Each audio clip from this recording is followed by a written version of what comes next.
and we must do it. If we don't control insiders, this will be over and over. To lead by an any big fat love, find common ground to halt the spread of lies, and we must do it big fat love. All right, everybody. Hello and welcome to Fireside Chat number 69, Steps to Protect Male Students, with our guest, Jonathan Taylor. Hello, Jonathan. Welcome to the call. Hi, can you hear me okay still? Yes, we can hear you okay still. Okay, good. Yeah, I thought I had some headphone difficulty for just a minute there, but looks like it's still charging okay. You're a little staticky. Are you are we losing the I don't know what's going on. Are we losing the like your audio? Is something happening with it? No, I mean it should be fine. I almost wonder if let's see. Does it sound really bad? No, it sounds good now. It sounds okay. Good. Okay. All right. We are good. So he is the founder and admin of Title IX for All, an information clearinghouse and utility website that advocates for the rights of men and boys in education. You may also remember him, if you've been watching us for a while, from an older website called A Voice for Men and A Voice for Male Students. Somehow it just like I brain farted and it was gone. A Voice for Male Students was it's a great YouTube channel. Actually, you could still find Jonathan Taylor's content on YouTube, various interviews and stuff. I actually just listened to one before the show today where you were talking to a woman at NPR about a bunch of stuff going on. I don't know if you remember that, but that was from like a couple that was like a years ago. 40-minute interview. Yeah, it was like 45 minutes long. Yeah. So, welcome to the call. Thank you for taking time to join us. Yeah, on this, thank you guys for having me. Yeah, glad to be here. Oh no, this is great. What we want to talk about is the recent news regarding the Dear Colleague letter and Title IX. So last week I had Ash Gao. She was the reporter at the Real Clear Investigations, The Observer, and The Federalist. And she had lots to bring to the table. But I want to talk to Jonathan Taylor as well, because you've been involved in this probably a little longer than her. So actually, first thing I should ask is, how long have you been advocating for boys in education? And what got you interested in doing that? Well, I would say it's been since the fall, well, really the spring of 2011. And I really got interested in it when I was an instructor at Texas A&M. And I had to read, initially I didn't really have any concept of what gender advocacy was, let alone gender advocacy in education. So I first encountered gender ideologies on an academic level, and I was introduced to the conversation in a lot of feminist academic publications, and I noticed that some of the publications that we were required to read were a little too eager to stereotype men, especially in a negative way. And in addition to that, I thought that the actual academic rigor was a little bit lacking. So I didn't feel bad as a man at first. I felt more, I took more exception to it on an academic level. But then as I began to look more and more into it, I discovered that there really was a lopsided conversation on gender equity in education that had been going on for the last 40 years. And it just never really corrected itself, and it wasn't going to correct itself on its own. And so then I just started cataloging everything I could see and that I could find. And then I learned how to make a website and started putting it on the website. And here we are today. Short story, but that's it. All right. No, that's suitable. I mean, that sounds like you just sort of started to observe, something was off, and then you saw patterns, and then you started to put it all together, and you thought maybe I should archive or record this stuff because something fishy going on.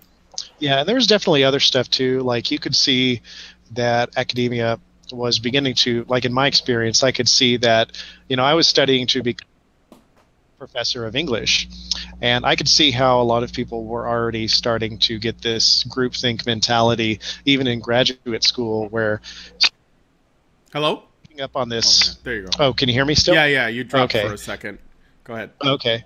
Yeah, I began to, as I was introduced to this stuff in academia, a lot of my colleagues were starting to adapt or adopt some of the, I would say, more problematic attitudes toward men and boys, and that greatly disturbed me, and that just added more and more of an impetus, of an encouragement to keep on doing it.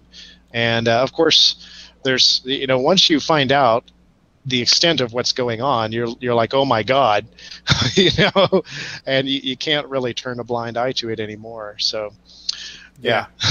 Yeah, I can see that. For those who are watching, I know that we're streaming to multiple platforms, and I noticed that some people in chat are talking about there are issues where the video is constantly buffering. If a refresh doesn't work, one thing that I find that does work is basically try clicking back on the video about 20 seconds or so, and then usually, you give it enough little room to load. I don't know what the issue is. On our end, it shows me the stream health is good, so it's not something that's happening on my end. Must be something going on with YouTube itself, but I can't really tell you. Or you can try, you can also try Facebook, or you can try Twitch, see if it's working better there. So, all right. Well, anyway, so back on this. So Title IX. Let's talk a little bit about that and the Dear Colleague letter. What are your thoughts on what Betsy DeVos, what she wants to do, what she's accomplished so far? Have you been looking very closely at it? What are your thoughts on that?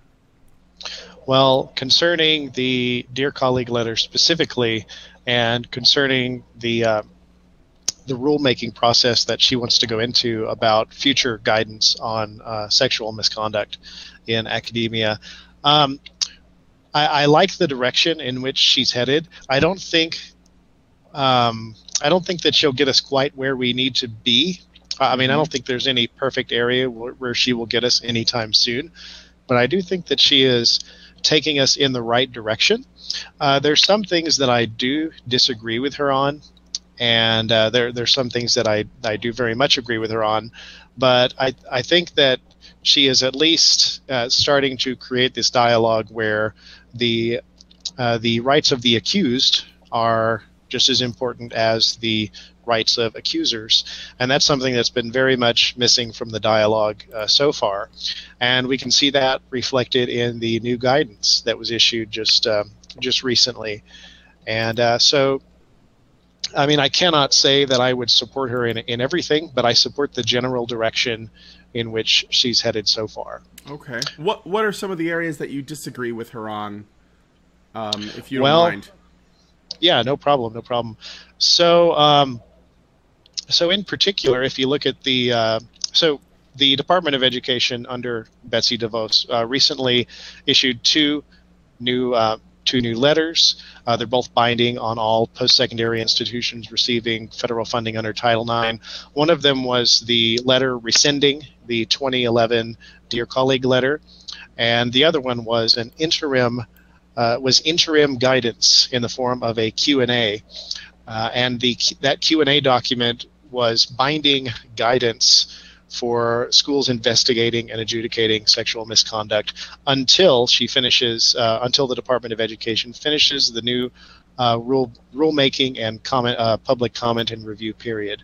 Now, in that Q&A, there are still some provisions that I think can violate the rights of the accused that I don't agree with, such as there's a section where it says if the school chooses to allow appeals from its decisions. In other words, if the school believes that a male student is guilty and finds him guilty, they will allow, or if the accuser does not get the outcome that she wants, the school will still allow the accuser to appeal the findings of the hearing. So this is very similar to a double jeopardy case in like a criminal court. You can't just have a new trial all over again because you don't like the outcome. But here, this is still provided in the Q&A. So what DeVos did kind of get back to is that really appeals are not so much for the accuser; they're really more for the accused, and that's the case with just about every every form of law. If you're criminally convicted, you appeal it. You don't just if you're acquitted, the accuser in a criminal case doesn't just appeal and try it again. But that's hello. That's something I disagree with. Okay. Oh no, you dropped. Still? Yeah, you dropped again, but you're back. Oh, okay. So go ahead. I guess it's just dropping for a second or two. It just did like right at the end of your response to my question. So okay, and that's good. Okay. So that's just go ahead. That's just one of the things. Yeah, is that one like of the things? That seems like a big one, though. Kind of. It is a big one. Yeah. And another case, another thing is that so when the Education revoked the 2011 Dear Colleague letter, it revoked the mandate from the previous administration that schools must use the preponderance of Wait, I'm sorry. Adjudicating. I dropped you at. I lost you at preponderance. I know you're going to say the preponderance of evidence standard. I suppose. So it revoked the mandate from the previous administration's guidance letter that schools must adjudicate via the preponderance of evidence standard. Mm-hmm. However, what it did not do is say that the preponderance of evidence standard should not be used. Instead, in the interim guidance letter, what it says is that the preponderance standard or a clear and convincing standard can be used. It just depends on the type of standard the school already uses for adjudicating other accusations.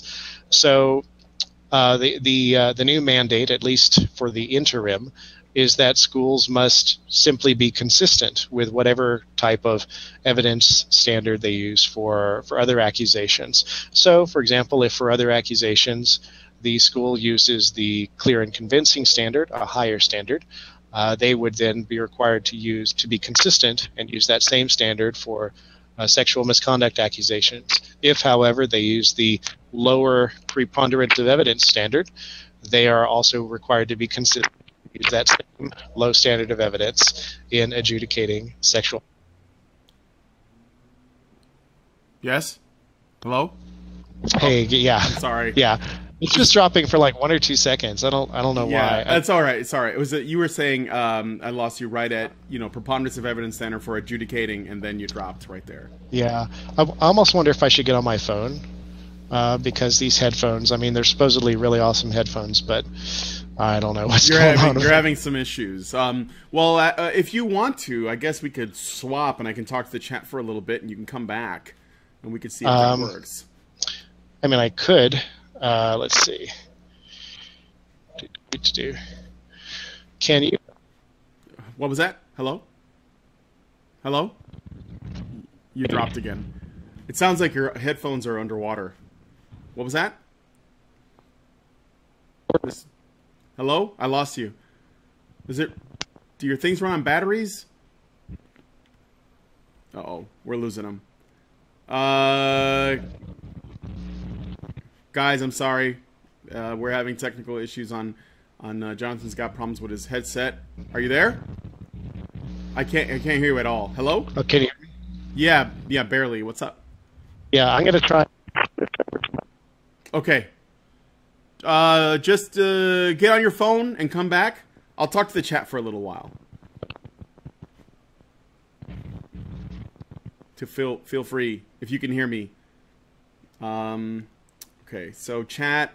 He'll be back in a bit. I noticed that some of you guys move over to Twitch and found that Twitch was a lot more stable. So if you guys aren't on Twitch, just go to our Twitch channel. It should be twitch.tv twitch.tv/honeybadgerradio. Just go there, and that should probably be fine. I understand that that it's way more stable there.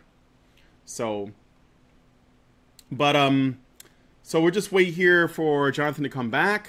Technically, it shows he's still online, but he's not, actually. He should be back soon. So, but he's sharing some interesting stuff about Title IX I didn't know. At least these changes that they're looking at. And yeah, it does sound like they haven't quite gotten it down. So let's see what you guys are saying in the chat. Joey Jojo says, hey Doge. Hey Joey. Neela Possess says, Brian, show your teeth. I can't do that right now. I'm married and I'm not allowed to show my teeth anymore. Leslie Maxwell says, the sound is steady here. Karl Marx, as Jordan Peterson says, live a life that is sufficiently meaningful to justify the buffering of existence. That sounds close to the quote. I'm not really sure. Excalibur Blade says, Brian, it's your show now. It's always been my show. I control the vertical. I control the horizontal. And your one ball wonder. Show your one ball wonder. He's sleeping. I'm not gonna.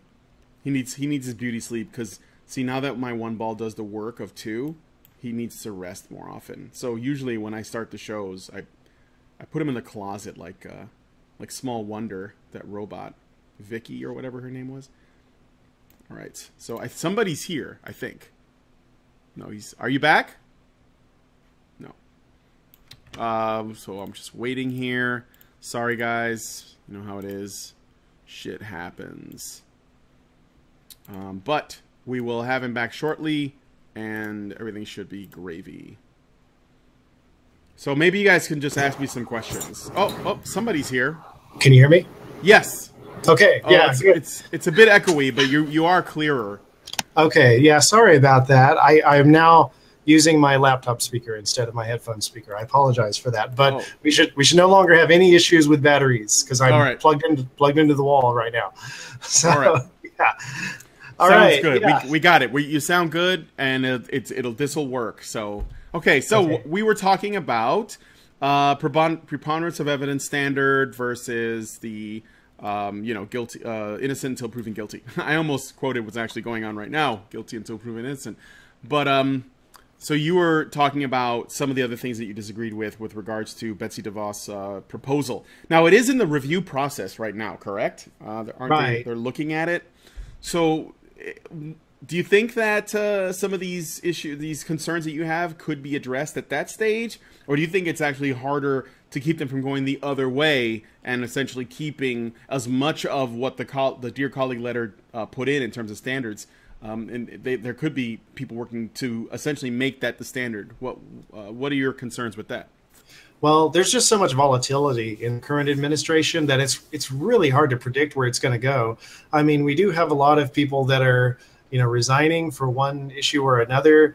I mean, I don't see any reason why DeVos would resign anytime soon, but I mean, you never know. So really, we're at a point where we can't really predict. I don't think anyone can really predict exactly where it's going to go or even close. But I do think that in general, I guess what I can predict is that we are moving in an overall better direction regarding like a balance between the rights of the accused and the rights of the accuser.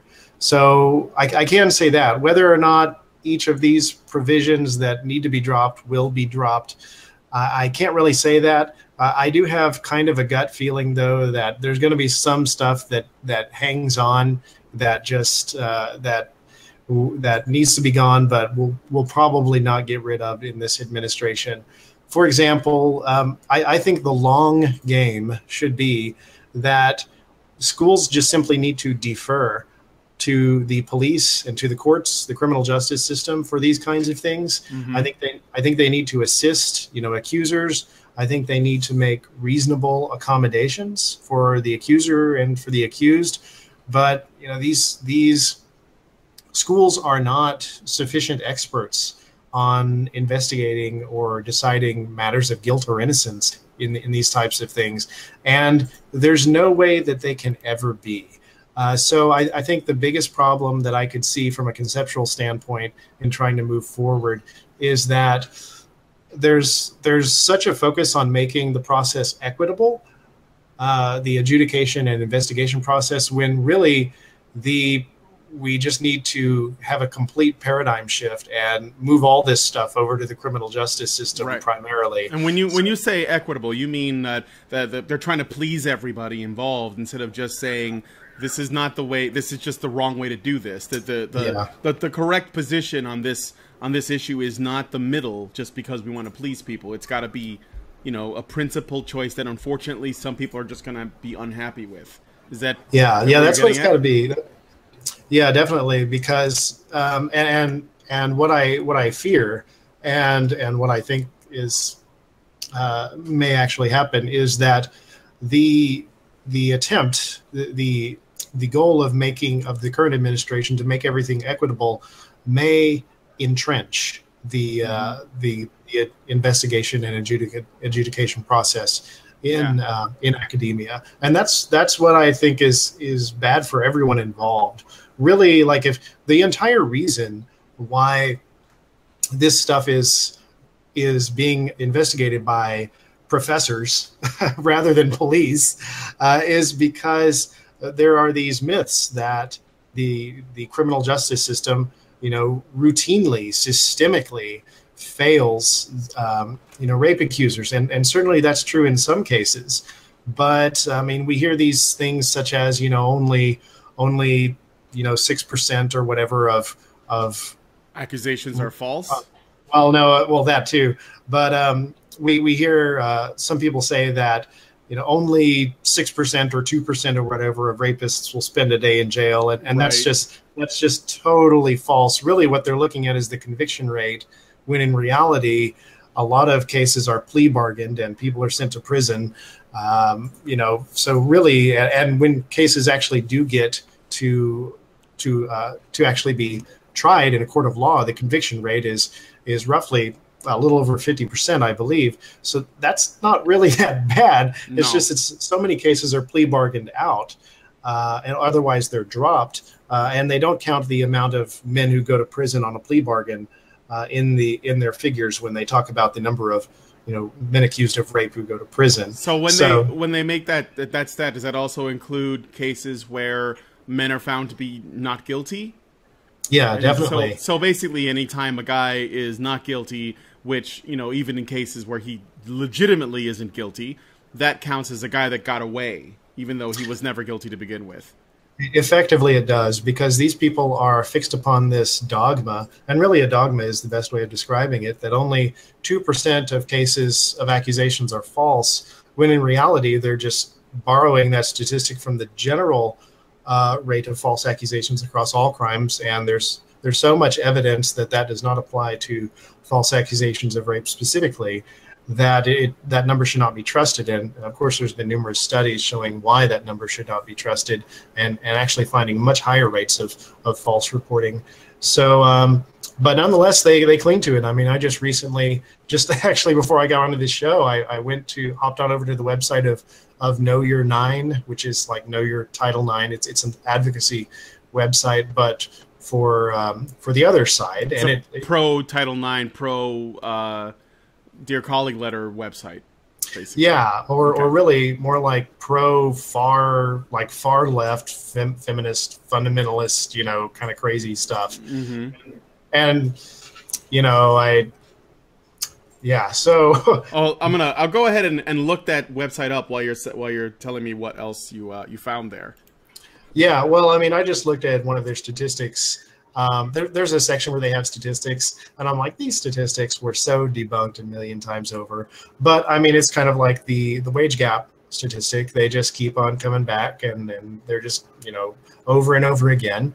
And it's of course the case where the truth doesn't matter. It's the narrative that matters, and unfortunately, that narrative has shaped a lot of education policy for the last 30 years. But of course Go ahead, sorry. Oh, I have a Know Your Nine on the website. I want to share some of the stuff on here, so we're looking at the other side of the argument, or at least this website's particular argument for the audience. It says, ask your university president to uphold Title IX guidance. On September 17, 2017, Betsy DeVos announced plans to roll back federal guidance on Title IX. While her comments demonstrate a fundamental misunderstanding of the law and perpetuate myths that harm survivors, your rights remain intact. No matter what Betsy DeVos says, Title IX and the Clery Act are still the law of the land. While the law is the law, there are actions you can take to preserve the existing federal guidance outlined in the 2011 Dear Colleague letter. So, what is the Clery Act for people who may be watching and don't know? The Clery Act is just a law that mandates that universities need to report crimes statistics that happen, on university property. They and every time that they fail to report, actually for each accusation they fail to report, particularly for sexual misconduct, they can be fined by the Department of Education. And I think those fines are somewhere in the neighborhood of $24,000 for each charge that they fail to include, that they fail to publicly post. And of course, they have deadlines by which they need to have this submitted to the Federal Department of Education and posted publicly for students for the incoming academic year. And yeah, so it's basically just a reporting crime statistics reporting requirement. Mm-hmm. Okay. And then when I look at there's a little page here that says why schools handle sexual violence reports. So this is unique. Do schools handle all crime that might happen, like if someone is mugged or if there's a fight or someone's house is robbed or dorm or whatever, or is it only usually just the sexual assault stuff? It's really just that. I mean, there are some other cases where schools can enforce their code of conduct and things like that, but in a lot of cases, when it comes to the more serious crimes, like for example a homicide investigation, they're not going to have their own internal homicide investigation team. It's not going to be like that at all. They're going to defer to the police and to the criminal justice system. They're not going to pretend for a second that they know how to investigate something of that magnitude independent of the police and the criminal justice system. It's just it would just boggle the mind. I would think that anyone would even try that, but that's exactly what they do with these types of what would otherwise be a felony accusation. Mm-hmm. So okay, I'm going to read a little bit of this section too, just for fun. So, in response to coverage of university mistreatment of sexual assault survivors, many observers have wondered why schools handle these crimes at all. Why not just leave it to the police? Here's the answer in a couple of easy bullet points. Why do schools handle sexual violence reports? Title IX requires schools to combat sex discrimination in education. One of the most common objections we hear to campus adjudication is, but isn't rape a crime? It absolutely is, and students who report to their schools can also report to the police. However, rape and other forms of gender-based violence manifest and perpetuate inequality, and federal anti-discrimination law recognizes that. To make sure that all students, regardless of their gender, identity, and expression, have equal access to education, schools are required to prevent and respond to reports of sexual violence. This isn't a replacement for reporting to the police. It's a parallel option for survivors based in civil rights rather than criminal law. So, but there's so much that they don't say there. So, yes. And a lot of assumptions that are embedded in that. For one thing, if you've been following the conversation, the public conversation about why people try to justify these things, a lot of the time people will say, well, but men get raped too. There are a lot of men who are sexually assaulted as well as women.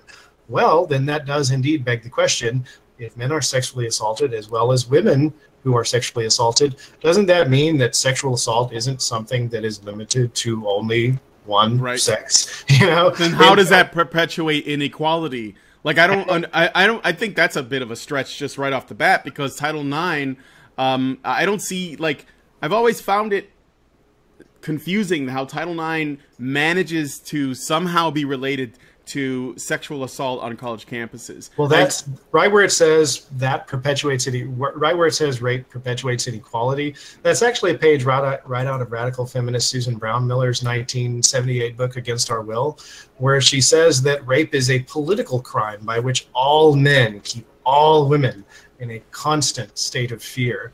So it's if you're viewing it through the fundamentalist feminist lens, you really have to view it in a sense of that feminists view it as a political crime. It's essentially an act of terrorism. And so in that sense, that is how they view it. It's really like a kind of dogma. And that's, I mean, you can go back and read the fundamental texts on this, and that many other feminist academics have cited, a million times over in their little, echo chamber. But that's how they view it. But it's interesting that although sexual assault is not something that is limited to only one sex being the victim, there is something that is overwhelmingly limited to just one sex being the victim, and that is false accusations of sexual assault. Roughly 99.9 repeating % of those who are wrongly accused of sexual assault are men, and that's just the reality. And if anything, and you know what, that may be the area where we need to take it. Instead of trying to say that sexual assault is not a form of sex discrimination per se, maybe the right thing to do is to fight fire with fire and say that false accusations are a form of sex discrimination, and to say that those people deserve Title IX protections as well. And isn't it quite obvious that when people are wrongly accused of committing sexual assault, that it does create a hostile environment? I mean, let's go back to what happened in, the 2006 Duke lacrosse, the infamous 2006 Duke lacrosse false rape accusation case, where 88 faculty representing 10 different programs, 10 different departments and 5 different academic programs actually signed a statement in the university newspaper that openly presumed the guilt of the 3 young men who were accused. There were wanted posters all around campus. People carried around banners that said "castrate," and things like that. Yeah. That's a hostile. That's an incredibly hostile environment. And if anyone treated the accusers in that fashion, people would be appalled at the barbarity of it.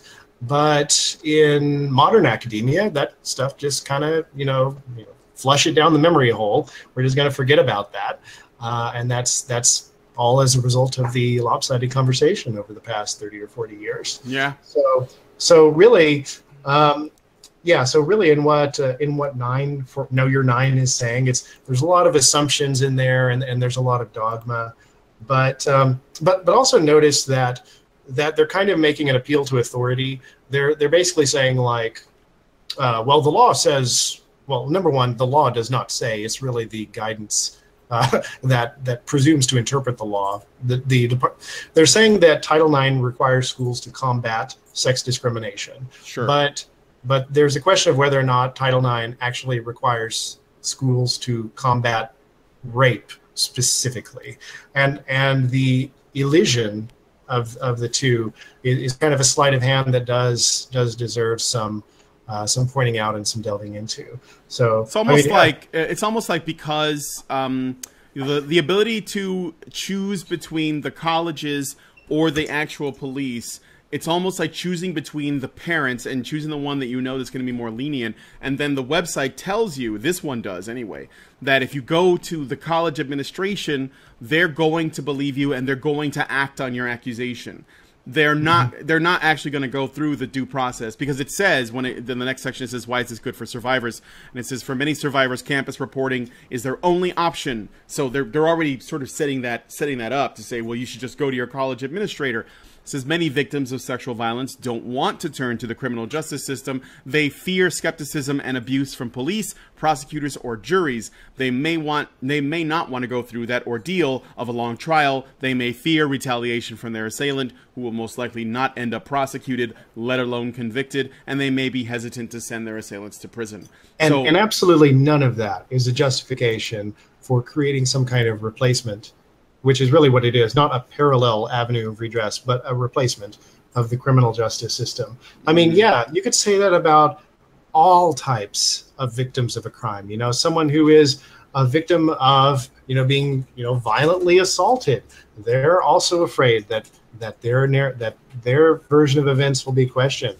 I mean, yes, obviously sexual assault is a crime of a deeply intimate nature, but the fear that an accuser should have and the feelings of an accuser should not be a justification to just throw away the due process rights of the people who are accused.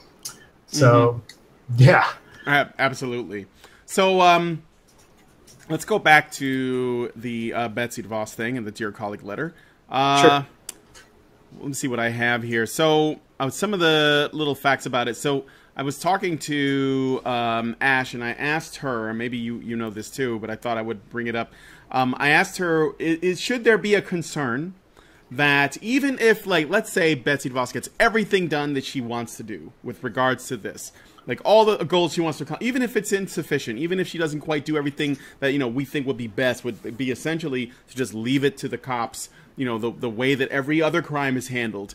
But let's say she gets it all done regardless. What are the odds that in 4 years or 8 years, which is starting to look like 8 years, when the next president comes in and the next administration comes, that they don't just reverse all of that? Yeah, I mean, and that's what it's just like living in a highly partisan, bipartisan, politicized system. Mm-hmm. I mean, it's like we're on a seesaw where, we go up on one side for 8 years and then we come down and the other side goes up for 8 years. So yeah, there's a very real possibility that it could be undone and even made worse over the next, I mean, it's when people say, oh, it can't get worse. So trust me, it can always get worse. But I don't like to be so doomsday about it. But I do think we owe it to ourselves to be real and say that, look, this is not the end, not by a long shot. And the only way, really, I mean, I view these policies are really just symptoms of our culture. Absolutely. And really, it's the culture that has to change, not just the letter of the law. Right. And our culture has to change to be a culture where we say that men and women and boys and girls are valued equally. But unfortunately, we don't have that kind of culture right now. We have the culture that says, well, gender, women should be treated just the same as men, unless, of course, there's a situation which could benefit women over men, in which case it's justified because of, and then insert the narrative of woeful oppressions that happened 50, 100, 10,000 years ago, and so forth. And of course, any kind of real advocacy of egalitarianism or equality is routinely brushed aside as misogyny or whatnot. And unfortunately, that is the society in which we live. And until people are afraid to hate men, until we live in a society like that, it's going to be uncertain what the leading institutions of our society decide to do. You decide to write on a sheet of paper, for policy, 8 years from now, it's 16 years from now, et cetera. So right. Yeah. Yeah, I agree with the culture thing. Obviously, our culture influences our politics. That happens after. So, but Ash was actually a bit more optimistic. She said that when Obama put together the Dear Colleague letter, it was more like an executive order. So it didn't go through the normal process, that like the legal process and the judging period that what Betsy DeVos is proposing will. So Ash says that if it goes through, and it's got to go through the review period, so it's going to take some time, but if it goes through that way, I guess it potentially could set legal precedent. And if it does, then it'd be much more difficult to undo. I agree there. That way.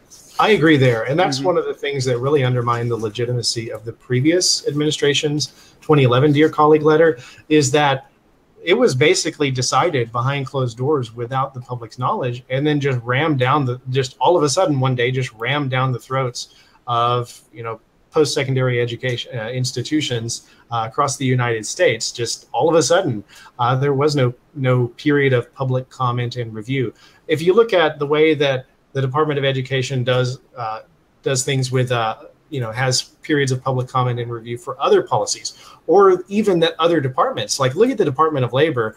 I know that people don't really follow what the other departments are doing, but there are investment guidelines that the Department of Labor has been reviewing for years. They had a public period of public comment and review for years, and they just got around to issuing like their final guidance or whatever in June of this year. It's regarding, for those of you who are interested in investments, the what's called a uniform fiduciary standard.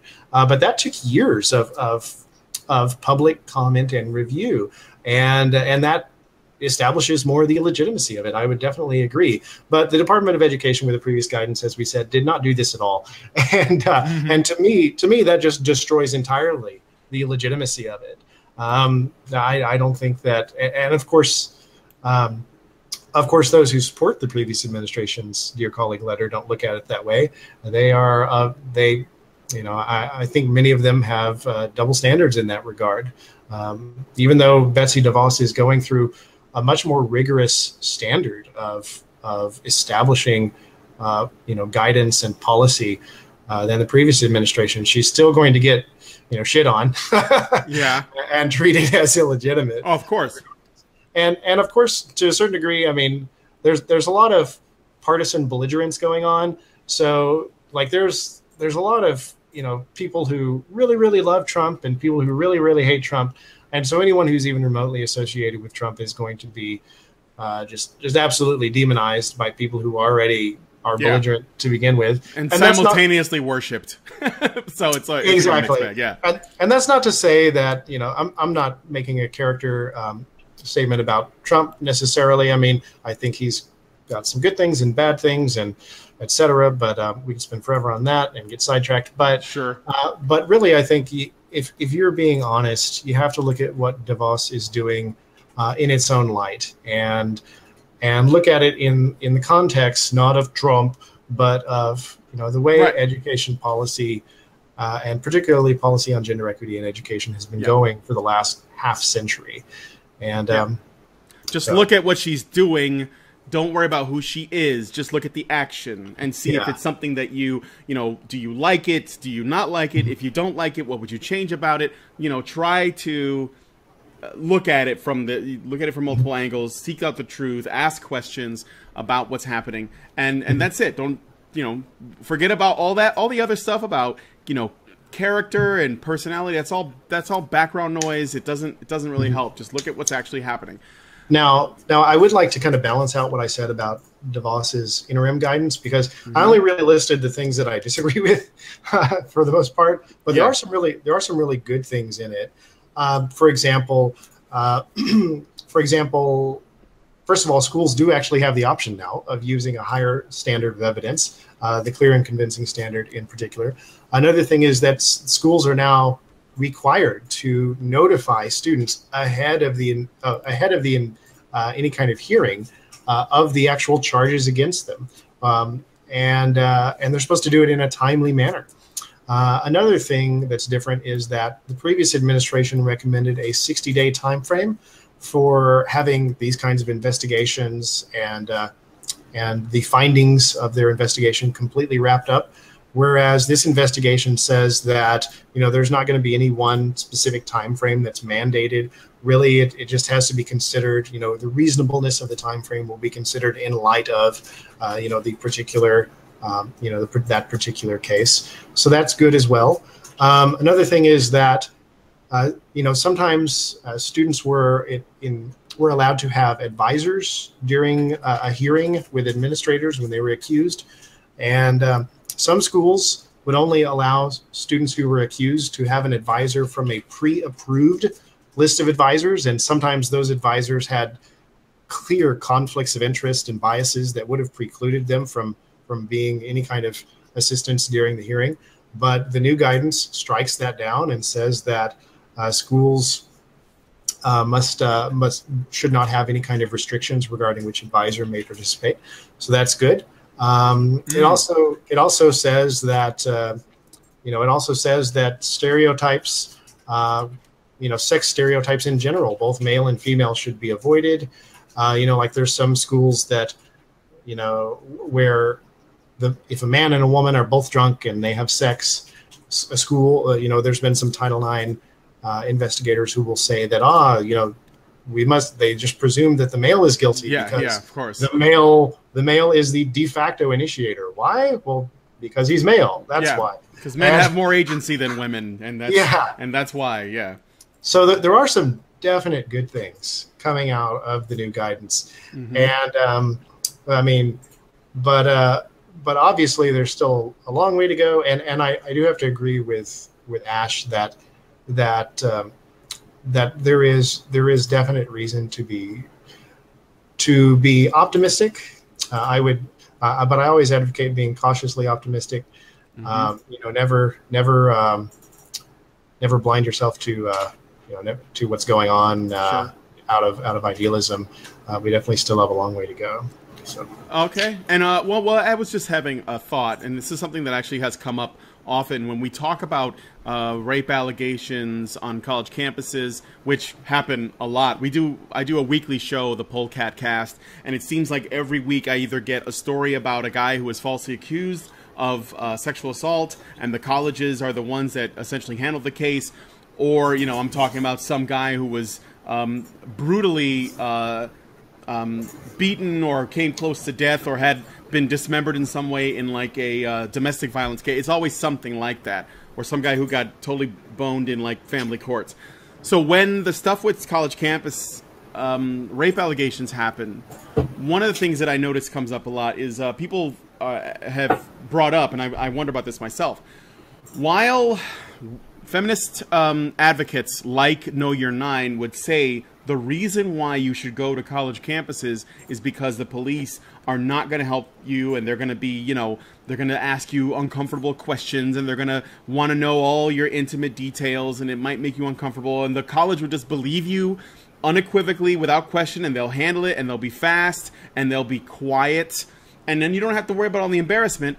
Sometimes I wonder, do colleges, are they complicit in doing this partly because, and this is something that people mention a lot in our comment section, because they're also interested in their image as a university. And so they, if there's a rape that happens, they want to cover it up. They want to handle it internally, and they don't want the media getting involved. They don't want the press involved because it could affect their, people going to their college in the future. It could like give them a bad name or something like that.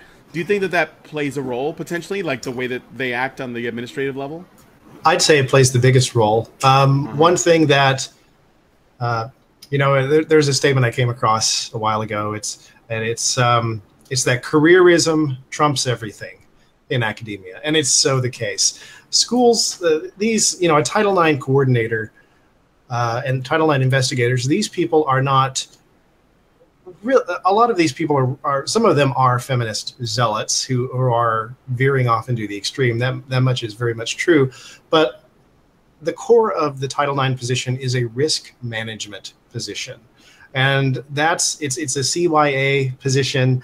They're concerned about their careers and their image first and foremost. And there's a statement which I like to say, and I think it's very relevant. The faces of the victims may change from age to age, but a lot of the time the reason is still the same. And that there is a definite case that in some cases, in decades past, schools have perhaps discouraged accusers from bringing their accusations to police. Or trying to seek avenues of redress, but now that the pendulum swings the other way, they're concerned about their image, because back then they were concerned about the image of there being a rape on campus or whatnot, but now they're concerned about not doing something and having their name in the news with a Department of Education investigation, or at least that was mainly the case with the last administration. And now they're just, on a witch hunt against, young men who are accused. So it's like they're always going to serve themselves first and foremost. Never underestimate the careerism and self-serving nature of these institutions and these administrations. Now a lot of them do care. I don't want to paint them as entirely heartless. But when it really gets down to it, if it came down to them losing their jobs or them having to make a questionable decision that borders on morally wrong, a lot of them, I am confident to say, will keep their jobs. They would rather choose to keep their jobs. And that's just the way they are. That's just that's just something you have to go in with your eyes wide open and accept. So there's a bigger, there's another war out there, and that's between the the status quo. Administrators really are the embodiment of the status quo when you think about it. And so they're just there to enforce the policies that are on the books, and they have the power to do it. And And then there's no whole another issue in academia regarding administrative bloat. For example, the administrators really have become a class in and of themselves. So back 30 years ago, the proportion of teachers to administrators was vastly different than it is now. Now on many college campuses, you have more administrators than you actually have teachers, which is kind of crazy, depending on how you define administrator. But that is crazy. Dude, I guess they teach as well, but they also run things. So yeah, this is it's another case of follow the money in a way, I guess, or at least follow the secure tenured professor list. Risk management is a really big business in academia, and Title IX administrators are one of the pieces in risk management. So don't forget that these people are big on their own careers, and they are careerists first and foremost. Definitely. All right. Well, I think we've covered a lot. Are there any things that you wanted to say specifically about Title IX, dear colleague, or Betsy DeVos, before we take us out? Well, I guess what I would say is that... there was something. Actually, there was something really important. I wanted to ask you, so we know that this stuff is still a work in progress, and we also know that that there's still, it's still got some time before it's settled, and while some of the stuff looks promising, not all the issues will be fixed. So this is not something that boys and men that are going to school should necessarily breathe an enormous sigh of relief over. So I guess what I wanted to ask you about was specifically, and this is actually kind of like the reason why we did this, Fireside Chat, how men and boys can protect themselves on college campuses, like what they should be aware of in terms of Title IX, and how they can sort of, protect themselves. Well, first and foremost, I would stay away from any kind of drunken hookups with a woman that you don't know, because those situations are where there is just a very high chance of both parties regretting the encounter from the previous night. The only difference is that if a man regrets sleeping, getting drunk and sleeping with a fat woman, and all his buddies finding out about it, he's not going to accuse her of rape. Whereas if a woman gets shamed by the other women in her sorority for sleeping with some loser guy, she does have recourse, and she does have a way to protect her image. So, and it's just the case that drunken hookups are one of where the highest chance of these accusations that will eventually lead to an accusation. So avoid drunken hookups. That's one thing I would say. And a lot of this is preventative. Some of this stuff, like my granddad would always say, an ounce of prevention is worth a pound of cure. So a lot of this you really have to prevent. You really choose your partners carefully. You really have to. But if you do get accused, I would immediately, cut off all social media, document everything, insist on receiving things in writing. If administrators tell you something verbally, just say, hey, I would like that in writing. Thank you very much. Make sure and tell your parents. Don't run around telling everyone. Try and find a good attorney. I have resources on my website to help with that.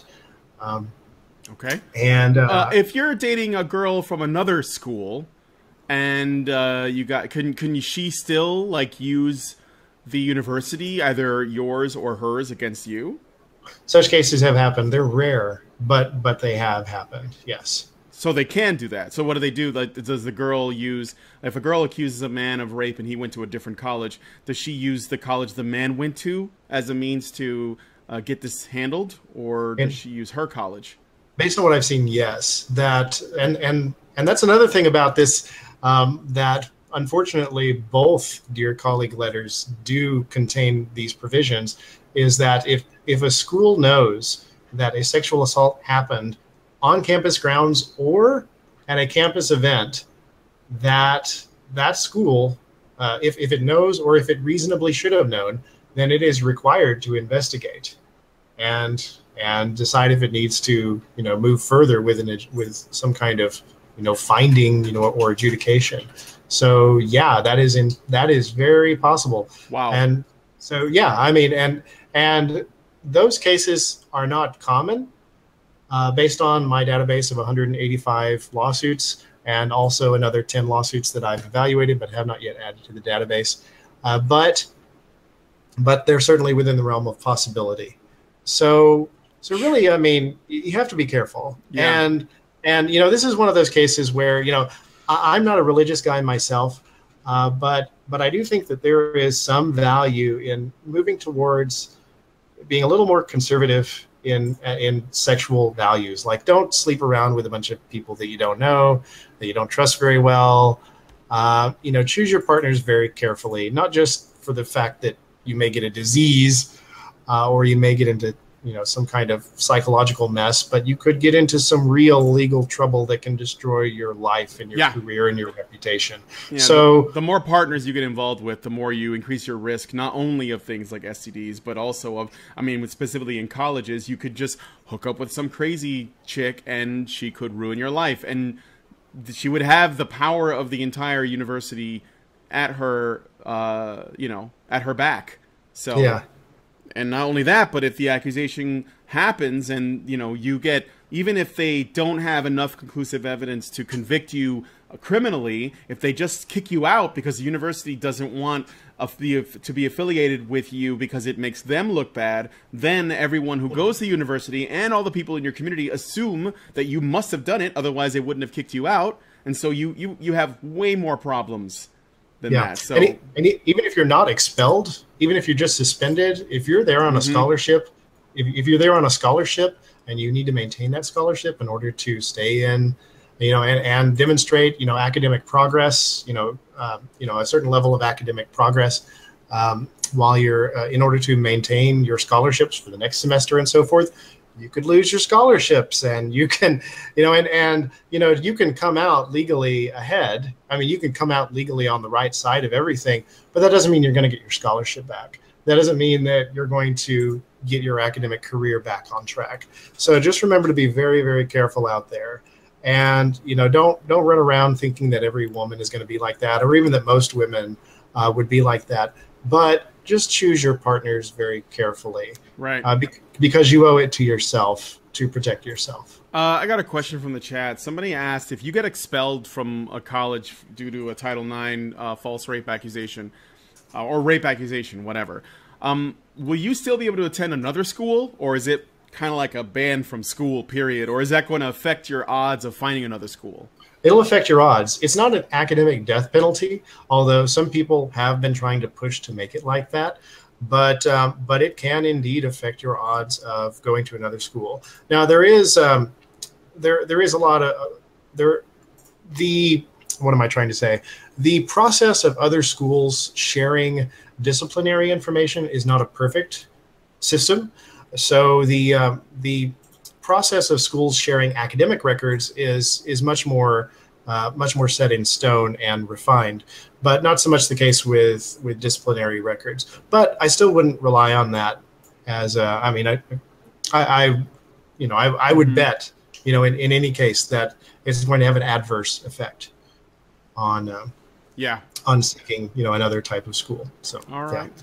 All right. Oh, and I guess you were looking for other things that I wanted to say. I just wanted to apologize to the listeners and to you for that bit of technical difficulty that I had earlier. I know it must be a nightmare for the person hosting. Oh, no, it's fine. We always have some kind of technical difficulty, so it just rolls off my back at this point. But okay. we dealt with it pretty quickly. It was cool. Thank you a lot for joining us, and for the guys who are watching. So just remember, if you're going to college and you're looking for that special someone, try to find yourself a Prim Reaper, a Karen, an Allison, or an Aiden Paladin or something, and just stay with her, because it's dangerous out there. So be sure to use that as your measuring stick in terms of who you want to be with. Use the right measuring stick. yeah, use the right measuring stick.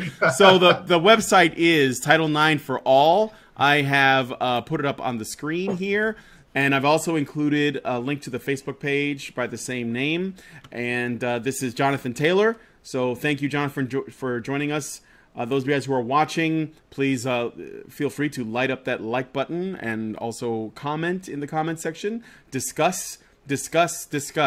And if you haven't already, subscribe everywhere. Specifically, I think I'd like you guys to go to Twitch and subscribe there because the stream seems to be the most stable on Twitch.